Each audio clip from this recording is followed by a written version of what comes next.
কলকাতার যে বিশেষ পুজোগুলো দেখতে প্রতি বছর দর্শকেরা মুখিয়ে থাকেন, সেগুলির মধ্যে একটি হলো সুরুচির সংঘ।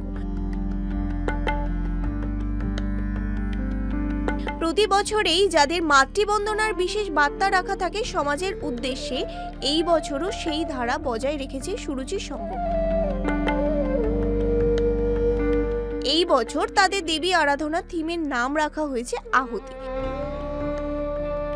যা উৎসর্গিত হয়েছে বাংলার বীর স্বাধীনতা সংগ্রামীদের উদ্দেশ্যে। দক্ষিণ কলকাতার দুর্গাপুজো মানে সুরুচি সংঘ। সুরুচি সংঘ একটা আকর্ষণ দর্শকদের কাছে, শহরবাসীর কাছে তো বটেই।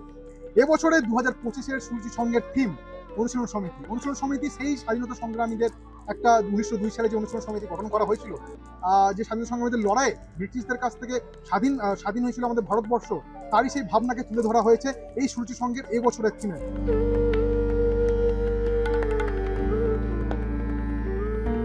থিমের মধ্যে দেখাতে চেয়েছি যে যারা বীর বিপ্লবীরা ছিল, যাদের জন্য এই আমাদের স্বাধীনতার যে একটা যাত্রা শুরু হয়েছিল, সেই যাত্রা তাদের দিয়ে শুরু হয়েছিল, যাদেরকে আমাদের হয়তো এখনকার এই জেনারেশনের ছেলেমেয়েরা ভুলে গেছে।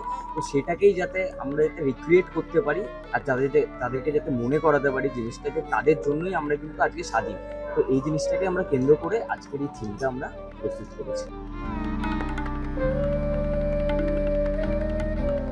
যেখানে মণ্ডপ সজ্জা ও দেওয়ালের চিত্র দেখলে আপনার গায়ে কাঁটা দেবে, গর্ব অনুভব করবেন একজন ভারতীয় নাগরিক হিসেবে।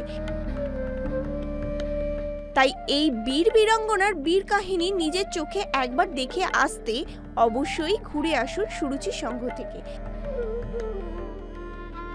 যেখানে গেলে আশাহত হবেন না মোটেই।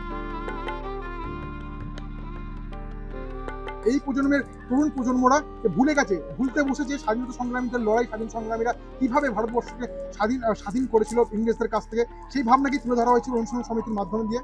ক্যামেরায় সুদীপ্তর সঙ্গে অর্ণব, কলকাতা।